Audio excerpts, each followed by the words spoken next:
बने या ना बने उन्होंने वो काम अपना वो जो मिशन सी वो कंप्लीट कर लिया है, उन्होंने हासिल कर लिया है।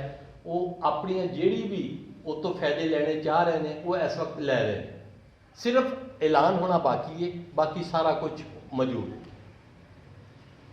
अजकल कुछ तहसील कुछ ज़िले हर इंतजामी तौर पर ये जरूरत रही है और ठीक है वो कोई फर्क नहीं पैंदा। अजकल सुनिया है कि चिश्तियाँ नवा डिस्ट्रिक्ट बनाया जा रहा है पंजाब, उधर तौंसा बनाया जा रहा है, कोई 2-4 तहसील बनाई जा रही हैं। जदों ये कुछ होने लगा तो कुछ वो लोग जिहड़े पाकिस्तान के दुश्मन ने, पाकिस्तान के दुश्मन इस तो मैं कह रहा जिहड़ा पंजाब का दुश्मन है वो पाकिस्तान का दुश्मन है। वो जिहड़े पंजाबी दुश्मन ने उन्होंने एक चाल चली और चाल ये चली कि एक नया डिवीजन भी क्रिएट किया जाए, एक नवा डिवीजन बनाया जाए। नवा डिवीजन केड़ा है? मियांवाली, बखर और लइया। अगर ये एक बन जाता है तो इत्थे अक्सरीयत है फिर सराइकी बोलने वालियां दी, इत्थे मिनॉरिटी दे विच ने पंजाबी। जदों जनूबी पंजाब ने अपने हकूक हासिल करने शुरू कर दिते तो 2 दिन 4 दिन महीना 2 साल 4 साल 10 साल 20 साल उस तो बाद वो एक मसला बनेगा। केड़ा? ये जिहड़ा नवा डिवीजन बन रहा है, दरियाए सिंध ऊपर तो आउंदा है, वो इसे इलाके चों निकल के आउंदा है, वो इलाका अज पंजाब दे विच शामिल है।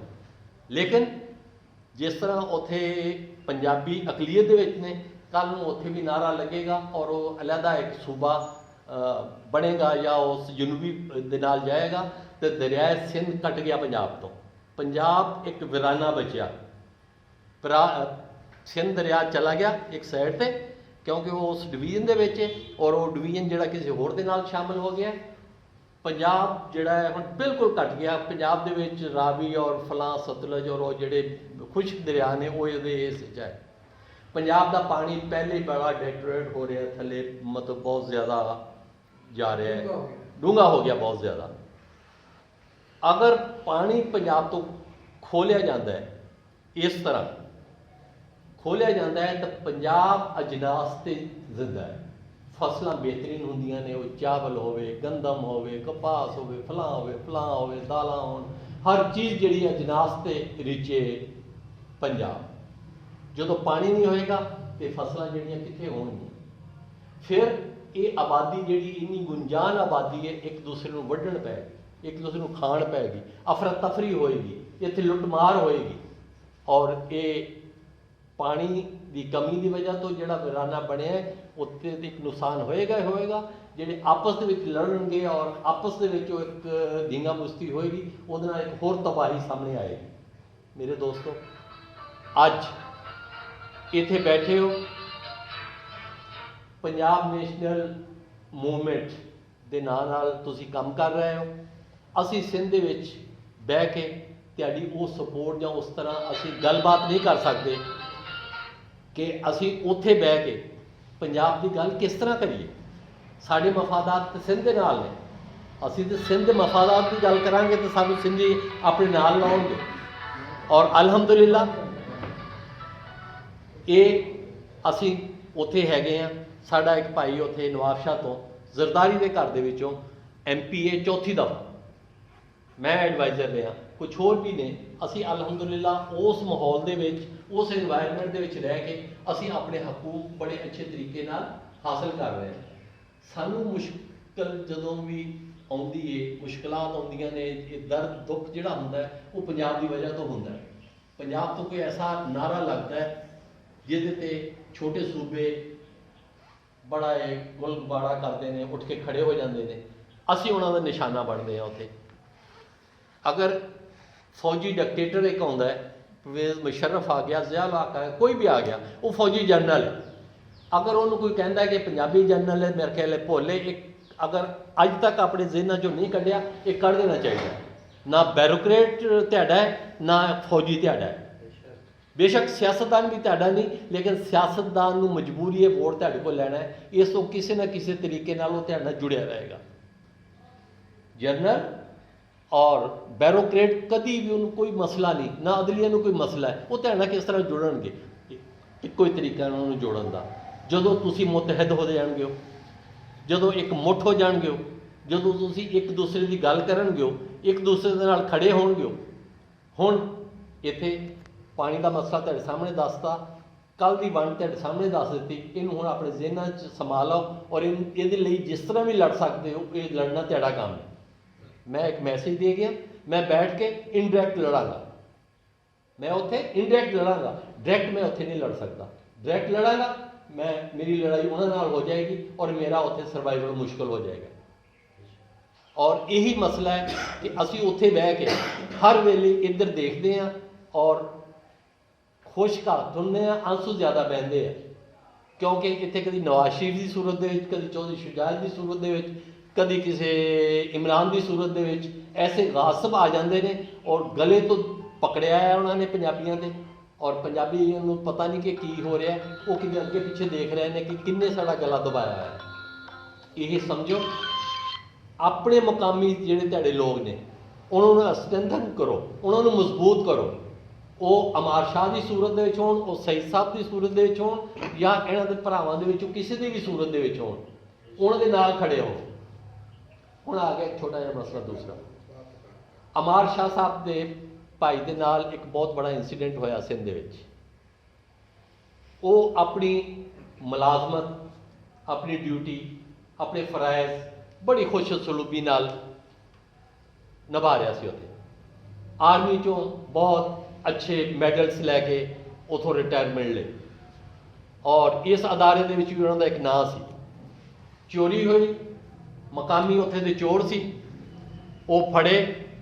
ਇੱਕ ਚੋਰ ਜਿਹੜਾ ਸੀ, ਪਤਾ ਨਹੀਂ ਕੀ ਹੋਇਆ, ਕੀ ਮਸਲਾ ਹੋਇਆ, ਪੁਲਿਸ ਨੇ ਕੁੱਟਿਆ, ਕਿਸੇ ਹੋਰ ਨੇ ਹਫਸੇ ਬੇਜਾ ਹੀ ਰੱਖਿਆ, ਉਹਦੀ ਡੈਥ ਹੋ ਗਈ। ਅੱਜ ਤੱਕ ਇਹਨਾਂ ਦੇ ਭਾਈ ਦੀ ਜ਼ਮਾਨਤ ਨਹੀਂ ਹੋ ਸਕੀ, ਜਿਹੜਾ ਇੰਚਾਰਜ ਹੈ ਸਿਕਿਉਰਿਟੀ ਦਾ, ਜਿਹਦਾ ਡਾਇਰੈਕਟ ਉਹਦੇ ਨਾਲ ਕੋਈ ਵਾਸਤਾ ਨਹੀਂ। ਲੇਕਿਨ ਇਹ ਮਸਲਾ ਸਾਡੇ ਲਈ ਉੱਥੇ ਫਿਰ ਚੁੱਕਣਾ ਬੜਾ ਮਸਲਾ, ਕਿਉਂਕਿ ਸਿੰਧੀ ਸਾਰੇ ਉਹਦੇ ਨਾਲ ਨੇ। ਉੱਥੇ ਸਿੰਧੀ, ਉੱਥੇ ਦੀ ਲੋਕਲ ਜਿਹੜੀ ਐਡਮਿਨਿਸਟ੍ਰੇਸ਼ਨ ਹੈ, ਅਦਲੀਆ, ਇੰਤਜ਼ਾਮੀਆ, ਸਭ ਉਹਦੇ ਨਾਲ ਨੇ। ਸ਼ਾਹ ਸਾਹਿਬ ਨਾਲ ਮੇਰੀ ਮੁਲਾਕਾਤ ਹੋਈ, ਜਿੱਦਾਂ ਮੈਨੂੰ ਪਤਾ ਲੱਗਾ ਮੈਂ ਗਿਆ, ਮਿਲਿਆ, ਬੜਾ ਅਫਸੋਸ ਹੋਇਆ। ਇਹਨਾਂ ਨੇ ਦੱਸਿਆ ਕਿ ਚੀਫ ਮਿਨਿਸਟਰ ਦੇ ਨਾਲ ਇਹਨਾਂ ਦੇ ਬਹੁਤ ਅੱਛੇ ਤਲਕਾਤ ਨੇ, ਚੀਫ ਮਿਨਿਸਟਰ ਸਿੰਧ ਦੇ ਨਾਲ। ਮੈਂ ਖਾਮੋਸ਼ੀ ਨਾਲ ਵਾਪਸ ਆ ਗਿਆ। ਲੇਕਿਨ ਅੱਜ ਪਤਾ ਲੱਗ ਰਿਹਾ ਕਿ ਉਹ ਕੁਛ ਵੀ, ਉਹ ਤਲਕਾਤ ਜਿਹੜੇ ਨੇ ਕਿਸੇ ਕੰਮ ਨਹੀਂ ਆਏ।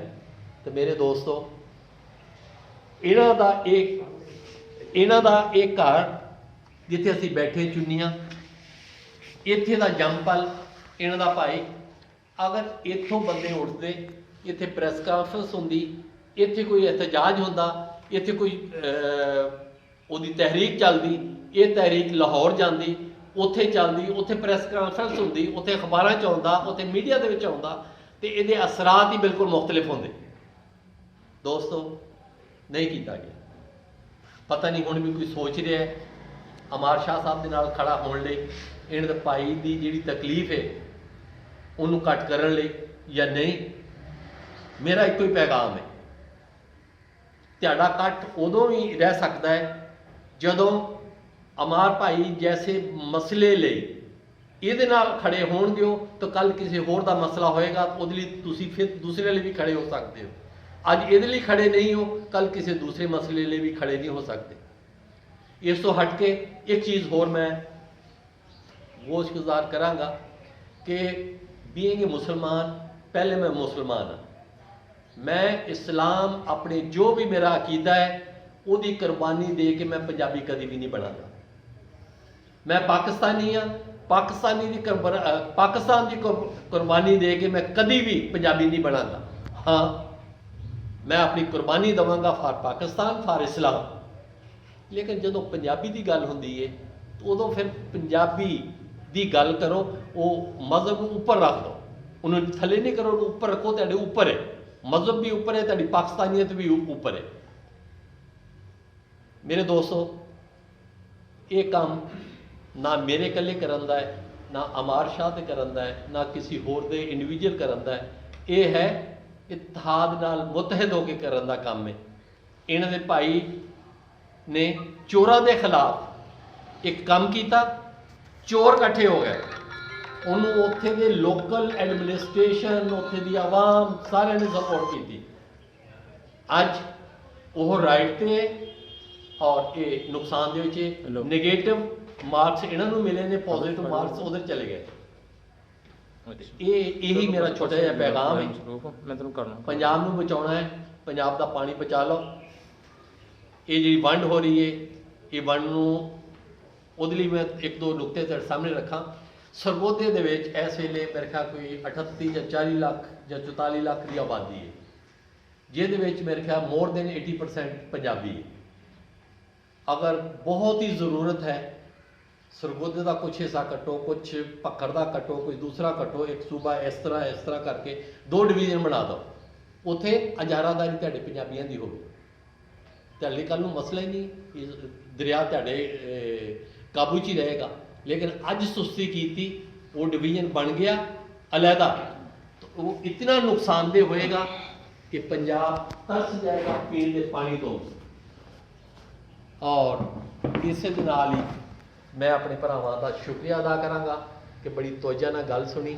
ਲੇਕਿਨ ਮੈਨੂੰ ਖੁਸ਼ੀ ਉਦੋਂ ਹੋਏਗੀ ਕਿ ਆਪਣੇ ਤੌਰ 'ਤੇ ਆਪਣੇ ਤਾਈਂ ਇਹਨੂੰ ਸਮਝ ਕੇ ਇਸ ਨੂੰ ਤਹਿਰੀਕ ਦੀ ਸੂਰਤ ਦੇ ਵਿੱਚ ਚਲਾਓ ਔਰ ਇਸ ਮੁਸ਼ਕਲ ਤੋਂ ਪੰਜਾਬ ਨੂੰ ਔਰ ਪੰਜਾਬੀਆਂ ਨੂੰ ਬਚਾਓ। ਮੇਰੇ ਦੋਸਤੋ, ਜ਼ਿੰਦਾ ਕੌਮਾਂ ਹਮੇਸ਼ਾ ਉਨੀ ਦੇਰ ਤੱਕ ਹੀ ਖੁਸ਼ਹਾਲ ਰਹਿ ਸਕਦੀਆਂ ਨੇ ਜਦੋਂ ਤੱਕ ਉਹਨਾਂ ਦੇ ਵਿੱਚ ਕੁਰਬਾਨੀ ਦਾ ਜਜ਼ਬਾ ਹੁੰਦਾ ਹੈ। ਕੁਰਬਾਨੀਆਂ ਦੀ ਬਹੁਤ ਸਾਰੀਆਂ ਸਹੂਲਤਾਂ ਨੇ। ਅੱਲਾ ਨੇ ਵਸਾਇਲ ਦਿੱਤੇ ਨੇ, ਪੈਸਾ, ਅੱਲਾ ਨੇ ਤਾਕਤ ਦਿੱਤੀ ਹੈ, ਤੇ ਤੁਸੀਂ ਇਨਫਰਾਦੀ ਤੌਰ 'ਤੇ ਅੱਲਾ ਨੇ ਲਿਖਣ ਦੀ ਤਾਕਤ ਦਿੱਤੀ ਹੈ, ਤੇ ਲਿਖਾਰੀ ਦੇ ਤੌਰ 'ਤੇ ਬਹੁਤ ਸਾਰੀਆਂ ਸਹੂਲਤਾਂ ਨੇ। ਘੱਟ ਤੋਂ ਘੱਟ ਇਹ ਹੈ ਕਿ ਜਦੋਂ ਵੀ ਤੁਹਾਡੇ ਭਰਾ ਬੁਲਾਉਣ, ਤੁਸੀਂ ਉੱਥੇ ਆ ਕੇ ਖੜੇ ਹੋ ਜਾਓ। ਤੇ ਇੱਕ ਸਿਰ ਜਮਹੂਰੀਅਤ ਦੇ ਵਿੱਚ ਕੁਆਂਟਿਟੀ ਦੇਖੀ ਜਾਂਦੀ ਹੈ, ਕੁਆਲਿਟੀ ਨਹੀਂ ਦੇਖੀ ਜਾਂਦੀ। ਤੇ ਤੁਸੀਂ ਉਸ ਜਿਹੜੀ ਵੀ ਤੁਹਾਡਾ ਉਹ ਗੈਦਰਿੰਗ ਹੈ, ਉਹ ਜਮਗੱਠਾ ਹੈ, ਉਹਦੇ ਵਿੱਚ ਹੀ ਆ ਕੇ ਤੁਸੀਂ ਖੜੇ ਹੋ ਜਾਓ। ਤੁਸੀਂ ਉਹ ਕੁਝ ਵੀ ਨਹੀਂ ਕਰ ਸਕਦੇ, ਤੁਸੀਂ ਆਪਣਾ ਹਿੱਸਾ ਪਾ ਦਿੱਤਾ। ਇਹਦੇ ਨਾਲ ਹੀ ਮੈਂ ਇਜਾਜ਼ਤ ਚਾਹਾਂਗਾ ਔਰ ਆਪਣੇ ਭਰਾਵਾਂ ਤੋਂ ਇਹ ਉਮੀਦ ਰੱਖਾਂਗਾ ਕਿ ਉਹ ਮੇਰੀ ਇਹ ਗੁਜ਼ਾਰਿਸ਼ਾਂ 'ਤੇ ਤਵੱਜਾ ਦੇਣਗੇ। ਸ਼ੁਕਰੀਆ।